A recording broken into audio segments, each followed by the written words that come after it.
Mesdames et messieurs, bonjour, j'espère que vous allez bien. Dalila Benfria, psychopraticienne avec vous. J'avais envie de vous parler d'une thématique qui me tient à cœur. C'est l'accompagnement, puisque je vous accompagne depuis bientôt 10 ans, maintenant même 10 ans passés. Et j'avais envie de vous parler donc d'une chronique vidéo que je vous ai postée concernant un coaching intense que j'ai fait avec une de mes accompagnées que je connais depuis peut-être 3 ans facilement, 2-3 ans, sûr. Je l'ai reçu, donc je l'ai vu quand même pas mal de fois. Je l'ai vu peut-être 7, 8 fois. Pour moi, ça fait beaucoup, vraiment, mais en même temps, c'est étalé sur 2-3 ans. Bon, c'est une dame qui est pas vieille, quand même pas 30 ans, hein, qui a à peine 30 ans. Donc, qui s'est mariée une première fois, qui s'est séparée.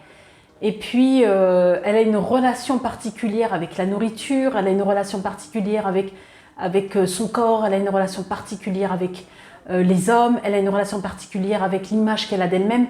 Elle a des comportements assez compulsifs. Et puis, pour la séance que j'ai faite avec elle, j'ai décidé de ne pas travailler en mouvement oculaire. Ici, j'avais besoin qu'on se pose. Parce que je me posais beaucoup de questions par rapport à sa venue. Et c'est vrai que la chose qu'elle me disait souvent, elle me dit « Ah, quand je viens chez toi, ça me fait du bien, je ressors, je me sens bien. » Et là, je me suis dit « Il y a un problème. » Parce qu'en fait, j'ai le sentiment qu'à chaque fois qu'elle venait chez moi, elle avait besoin de se sentir bien, mais c'était instantané. On peut sortir et se sentir bien, le problème, la question n'est même pas là. C'est que j'avais l'impression que dans sa démarche, il y avait un problème en fait. Et qu'elle refaisait toujours la même chose. Et là, je me suis dit, on va se poser, là, j'aimerais vraiment que tu vois des choses parce que je t'en ai parlé, on l'a abordé et elle ne s'est pas penchée dessus. Elle n'arrive pas à voir ce que j'essaie de lui dire. Et là, je me suis dit, Dalila, non, il faut avec elle fonctionner autrement, là. Arrête. J'avais presque le sentiment, c'est ça, d'être un peu sa clope, sa cigarette. Elle vient, elle me fume, clairement, elle me consomme, elle s'en va, elle se sent apaisée et c'est terminé. Non, quand vous sortez d'ici, il y a aussi un travail d'introspection que vous faites sur vous-même. Vous allez me dire, on le fait, hein, ça y est, j'ai réfléchi sur moi. Non, vous ne réfléchissez pas sur vous. Ou du moins, vous pensez très souvent le faire, mais vous le faites de façon à ruminer encore. Et c'est pas ça, travailler sur soi, ruminer. C'est d'aller regarder qu'est-ce qu'on fait tout le temps, de quelle façon on le fait. Et là, dans ce cas-ci, je lui ai dit, j'aimerais que tu te poses, que je me pose avec toi, et j'aimerais vraiment que tu m'écrives un petit peu ta façon de fonctionner, et j'aimerais vraiment qu'on aille le regarder pour que tu puisses comprendre un petit peu qu'est-ce qui fait que tu veux toujours me ramener tes copains. Donc, elle voulait m'envoyer son copain. Elle me dit, est-ce que tu as un rendez-vous après moi? Et moi, je lui ai dit, écoute, non, s'il veut m'appeler, il veut un rendez-vous, il vient. J'ai senti que ce n'était pas sa démarche à lui, que c'était sa démarche à elle. Alors, je ne suis pas contre le fait que le conjoint vienne, au contraire, c'est même très bien, c'est encore mieux. Sauf que très souvent, pour ne pas dire tout le temps, pour ne pas dire de plus en plus, j'ai beaucoup de femmes qui veulent absolument que leur mari vienne. Tu peux me donner un rendez-vous pour lui? Alors, j'ai un peu le sentiment que ça fait, tu peux me donner un rendez-vous pour mon enfant? Moi, je veux bien que vous preniez rendez-vous pour votre enfant qui a 5 ans, 10 ans, 12 ans, allez, 15 ans, même 15 ans.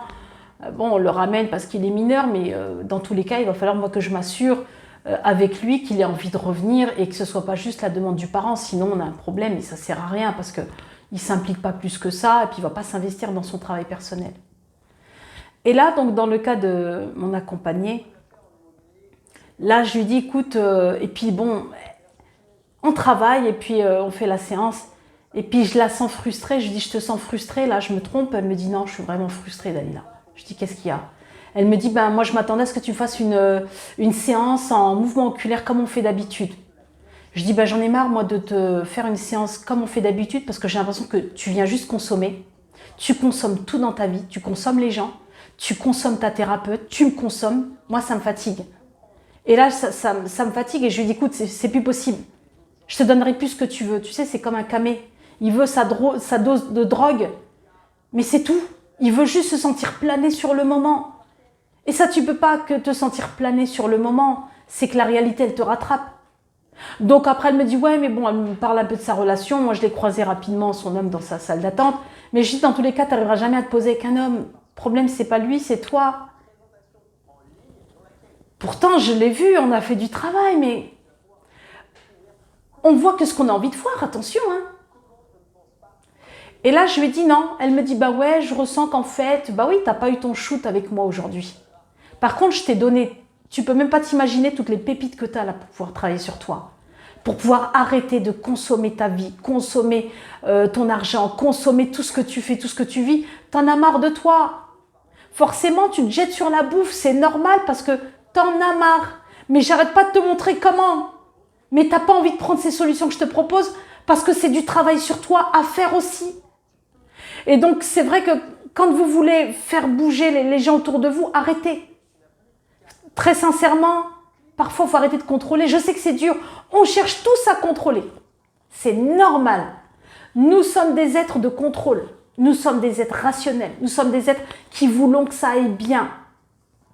Mais parfois, ça ne dépend pas de vous. Il y a des choses qui ne dépendent pas de vous. Par contre, pour toutes ces femmes qui ont tout le temps ou très souvent envie que leur homme vienne, demandez-vous pourquoi vous avez peur. Vous avez peur qu'il vous quitte. Vous avez peur de partir. Vous avez peur de faire un break. Vous avez peur d'avoir donné autant d'années, de devoir partir comme ça bredouille. Ouais, je le dis avec passion, je le dis avec... Faut se poser des questions, faut se poser. Je dis pas que j'ai la réponse. Je tâtonne comme vous, parfois j'essaie des choses, je sais pas ce que ça va donner. On est dans l'expérimentation tout le temps. On n'est pas dans quelque chose de figé qui va donner A plus A égale A au carré ou je ne sais quoi. On n'est pas dans des mathématiques ici. On est dans l'être humain, on est dans la psychologie de l'être humain. On est dans des enjeux stratégiques tout le temps. Je tâtonne avec vous. Des fois je me trompe, des fois je me trompe pas, je sais pas. Je fais au mieux avec vous. Donc je suis pas l'être parfait, je suis pas la thérapeute parfaite. Mais s'il y a quelque chose qui sonne pour moi à un moment donné désagréable, je vais vous le dire. Alors parfois, personne ne peut me dire « Ouais, d'ailleurs, t'es dur là. » Je dis « Ouais, je suis dur. Ouais, là, tu me saoules vraiment. Clairement, ça fait 2-3 ans qu'on se connaît. Là, j'aimerais que tu prennes les choses au sérieux.